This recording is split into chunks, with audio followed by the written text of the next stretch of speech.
Hello, this is the Harboring Light. I'm Mary. I give a conservative perspective about the world around me. So my introductions. Of course, feedback is greatly important, so you can reach out to me either through email, Substack, X, and of course fill out those comments on YouTube. It's greatly appreciated. So audio platforms, I'm on Amazon Music, Spreaker, Spotify, Deezer, iHeartRadio, Pandora, just to name a few. Okay, so the topic of this episode is about the 1977 song Father Christmas by the Kinks. I'm going into details about the song and then, of course, get my thoughts. All right, so here we go. Let's listen in. Da da da dum da da da dum da da da dum da da da dum. Do do do do do do do do do do do do do do do da da da dum da da da dum da da dum ding dong dong.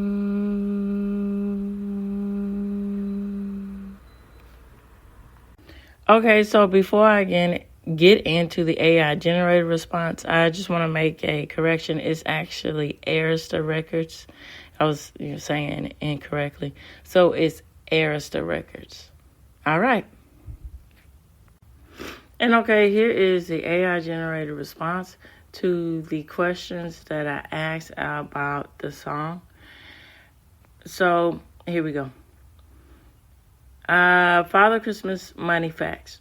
Based on provided search results, these are some of the facts about Father Christmas by the Kinks. So, it was released in 1977, as I mentioned, as a single and included on the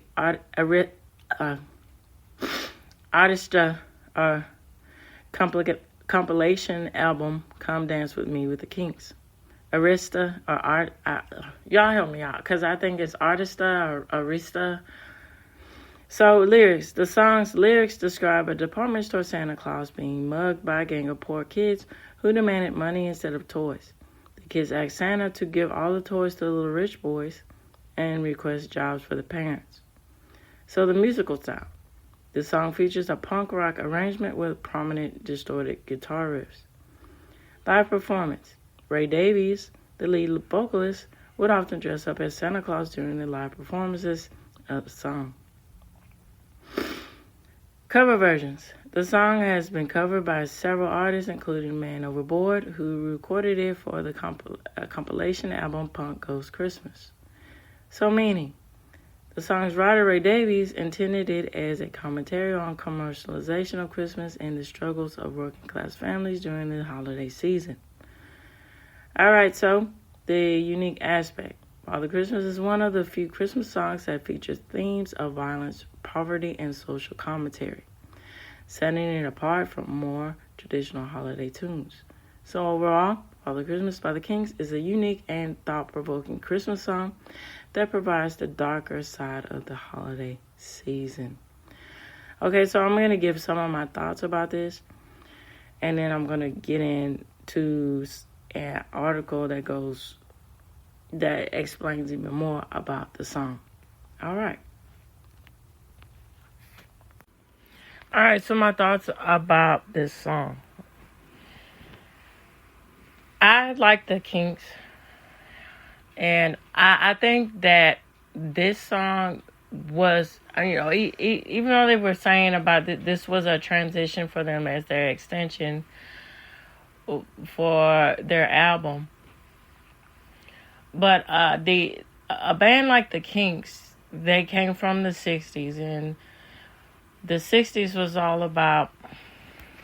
was really unique with the aspects of changing the concept about musical form, changing the concept about even deeper than that. Changing the concept of, people were changing their concept of how they viewed the world. And so with this aspects of music is a vehicle to make commentary about that. And so that's the impact that I would like to draw in and let you all know who listen to me, and I greatly appreciate it. I emphasize a lot about music on my podcast because I think, I'm not, of course, there's other people that make commentary about it, but I want to keep driving that emphasis and give different examples about this. Music, whether people want to realize that or not, I know people do realize that, but the ones that don't, music has a great influence on society. And I would say, in my opinion, that it's on the platforms as and the influence of politics, the influence of, now this could be controversial, but I'm just being quite honest about it, about the aspects of religion and stuff like this. And I mean this is because when you get into the aspects of what music brings to a society, it is something that people who don't appreciate music, who don't like music, they have an opinion about it, and it changes the discourse about how they think to a lesser extent. If they're not, there's a reason why they disdain from music, whether it's they don't hear something new or it's nothing of interest to them for whatever reason that they have. And then versus the aspects of people enjoying music and the aspects of how music is incorporated, where it's either background music or in the aspects of background music, artists purposely do things to tell, set narratives, and people wrap themselves around to these different tribes of music. So, for instance, there's a whole culture that comes out of different genres of music. Okay, when you get in pop music, there's a certain look, there's a certain style, there's a certain thought process with pop music. When you get into the aspects of country, now people are making an argument now, and I can see that country isn't what it used to be. It's more of a different version of pop now. It's unfortunate, but that's the case. But the originality of country music, bluegrass, it has a certain authenticity to it that is driven into the aspects about it. Now, when you get into rap culture is very prevalent, and there's a certain bravado, so to speak, with rap music. And there's a lot of negative connotations with rap music, too. Now, there's good with rap music for the aspects of, rap. There are rap artists who speak and who are about being sophisticated and elevated in their process of music and the delivery in what they say. But here we go. And if you hear wind in the background, it's getting pretty chilly here where I live. Weather is changing, and I can imagine other parts of the world where, and in the U.S., north, so on and so forth. It's cold, so y'all understand. So going back here, talking about the Kinks. So their sound was already revving to the aspect of making commentary about the subculture, I guess you could say. And then it went more so around the realms with that punk edge. So, which was more popular to do. around the 70s, with the aspects of the Sex Pistols, the aspects of bands like that, and the aspects of the Clash. Now, I'm highlighting these two bands because they were the most prolific. Now, of course, the Ramones. Hey, Ramones, I wanna be stated. Now those are American roots there, but I'm highlighting here with these bands with Sex Pistols and the Clash because their roots come from the UK. Now, at the forefront, punk, and then, pop punk, getting to my generation, the millennials, when, Sum 41, emo punk, could say with Blink-182 and so forth. But here, let me ring back. So, at the roots of punk, it was all coming from the UK. So, now I touched on this, and I mentioned this in a previous episode when I was talking about, the Clash and stuff like that with music. So,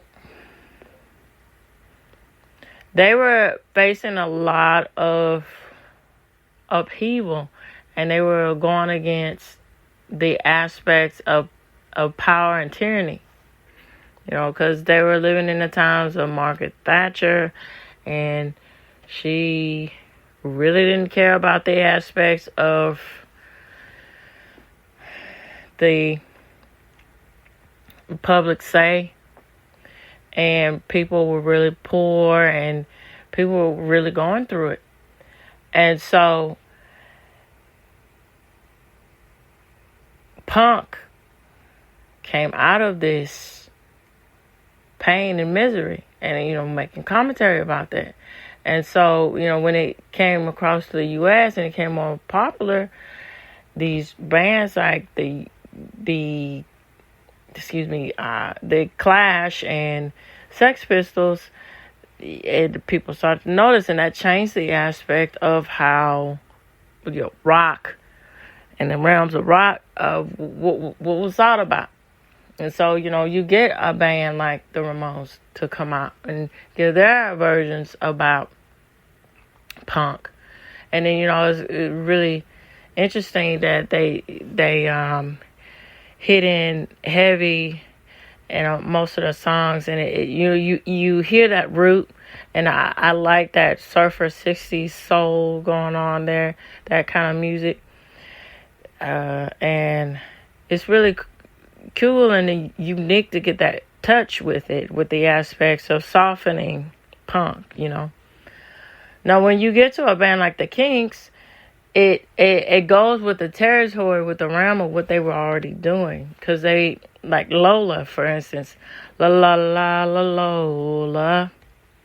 Now, when you get into the depths about that song, now this song is making commentary about the aspects of femininity and the aspects of masculinity, and how that's thought about, and the aspects of a heterosexual relationship. And so when you're touching on subjects like that are pretty taboo, especially for the time period. Now, again, the 60s was all about revolutionizing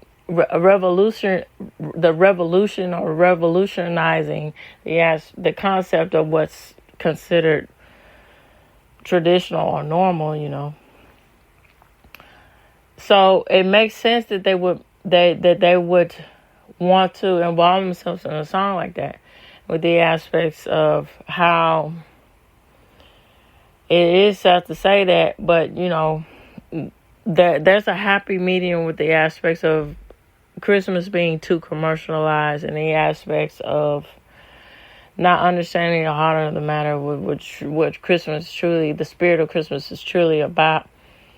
So, yeah, I'm talking about this song because I think it gives a unique play about the aspect of the traditional realm of what is thought of when people when Christmas comes to mind and the concept and the thought process about Christmas. And so I appreciate that when artists try to take a look at that and make commentary. Now, there's also a thin line of aspects too of crossing the line and being respectful and knowing your place, with the aspects, unfortunately, of what the things that go on today, where people do a lot of inappropriate things just to prove a point. For instance, with the aspects of not appreciating, or just saying something or making something out of nothing for the aspects of clout. Okay, so for instance, and I was discussing this with my husband, and I discussed this, pretty early, but I revamped this too when I visited my mother for Thanksgiving. So, now this was going on way back in, tapping its head 2014, 2015. So, explain to me the character. Now, I can't think about his name right now, but the character, the black character that was in the Snoopy cartoon, or the Snoopy comics, or he is seen as problematic now. That is something racist about the undertones of his character, which is far from the truth, and which strips away from the legacy that Charlie Brown has put on society. Now, it shows ignorance too, because the people who are saying these things, they're not paying attention to the aspect that this proves a point that people were harmonizing their views of race-related issues at a time where you would think that this would be a polarizing subject. So why is this polarizing now, when you would think that we should be living in the times where race is not an issue anymore? Of course that's going to be a thing, because that's of the human condition to be just more along the lines of, and that's what I made commentary about in one of my previous episodes. If people really want to be honest with themselves, class structure, as far as middle class, high, lower, and so forth, is really an issue that runs in people's minds as far as being judgmental about. And then race is just a secondhand nature.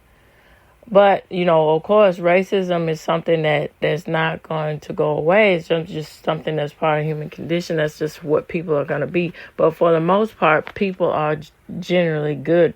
That just doesn't generally surface in somebody's mind. And then putting that into a beloved characters, and then a beloved character that is introduced in Charlie Brown at a time when race relations were really a serious problem, and really,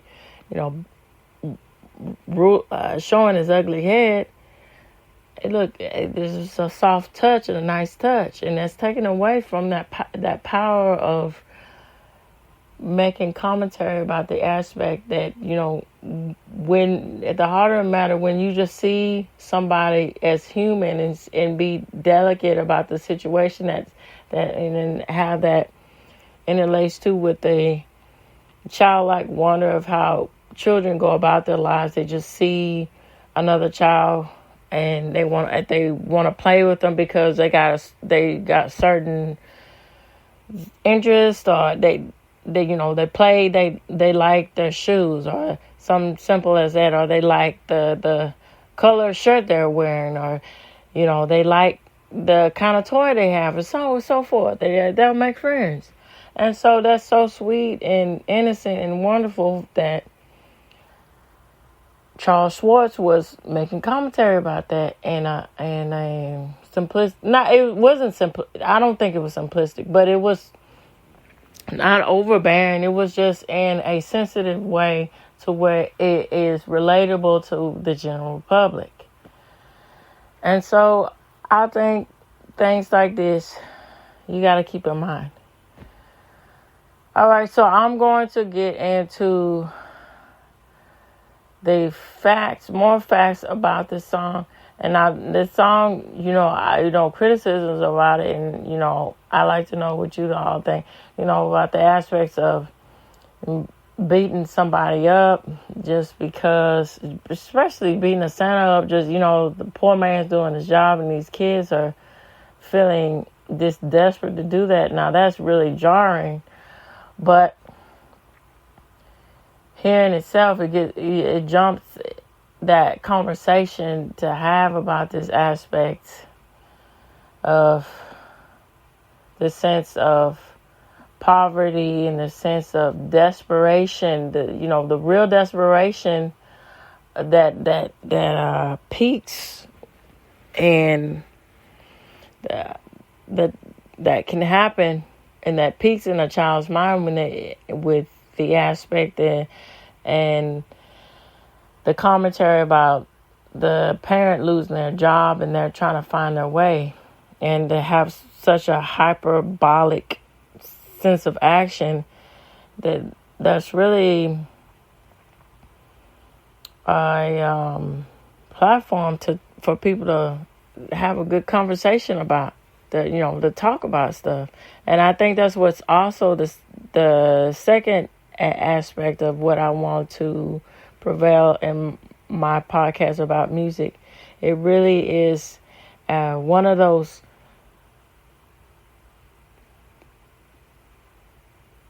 it's just one of those things that transcends the aspects of the aspects of our artistic expression, to where people, whether they are are kind of hesitant, but they ease up to it. They when they feel comfortable, they'll say something, make comments about music, and I think that's the beauty within it too. All right, enough said. I'm going to get into the facts, more facts about this song. And of course, these sources will be provided for you in this episode. And so before I get into the nitty-gritty about everything, let me also correct myself when I said the UK. So the UK means, everything from Australia onto New Zealand, but specifically from the UK, I'm referring to London. I just want to make that minor detail correction there. Okay, so it says this is the first source that I'm reading from is is from lyrics.com, and it's about Father Christmas, which is the song, and it's from the album Man Overboard. So Father Christmas is a 1977 single by the English group the Kinks. It tells of a department store Father Christmas who is beaten up by a gang of poor kids who tell him to give them money instead of toys, as toys are impractical, and asks that the toys be given to the little rich boys. At the point, a child asks the narrator to give his mother, her father a job, for Christmas, or if he must deliver a toy, a machine gun. The song has been covered by a number of bands, including Dispatch, Green Day, Bad Religion, Warrant, Lit, Bowling for Soup, Save Farish, Smash Mouth, Carey Brothers, Action, Everything, Deer Tick, OK Go, just to name a few. All right, so the second source here, let me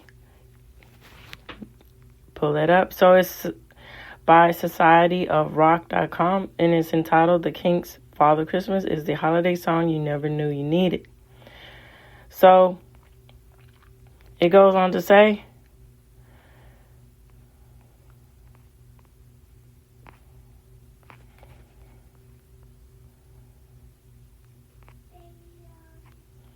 all right, so this is from the perspective of the writer. So he goes on to say this is his favorite Christmas song because of the British invasion rockers of the Kinks in returning to the scene in 1976 with Father Christmas. An irreverent yet surprisingly poignant approach to your regular run-of-the-mill songs played during the holidays, while the Kinks singer Ray Davies pushed the envelope just a little with the lyrics about beating up Santa Claus and asking for a machine gun of all things. He also gets down to the reality of Christmas, as the song is told from the perspective of less fortunate kids. They rather have things like money and a job for their fathers who had been out of work instead of toys and board games. And so, this goes on to the aspects of living in the times of Margaret Thatcher in England and all the chaos they were going through. And a job for the fathers who had been out of work instead of toys and board games, things that'll actually help their family survive past just the one day. So here's a fun fact. So the Kinks are widely regarded as some of the godfathers of punk rock music, which is quite interesting. So, sure, it's a hilarious song, and it absolutely rocks. That guitar solo at a minute, the time set is 1:05. It's so classic. Kinks with a sharp, almost tiny sound, letting us know that the same band who wrote "You Really Got Me" and all of the day and all of the night, which are my favorites, is still there underneath the polished yet almost punk sound of Father Christmas. More importantly, though, it's a great song that also thinks of Christmas from a perspective most of us would never, unless we were also in that position. And that's an amazing legacy to leave behind, even if it's only once a year. All right, so this is reaching the end of the Harbor Light. So I'd like to know your thoughts about this song.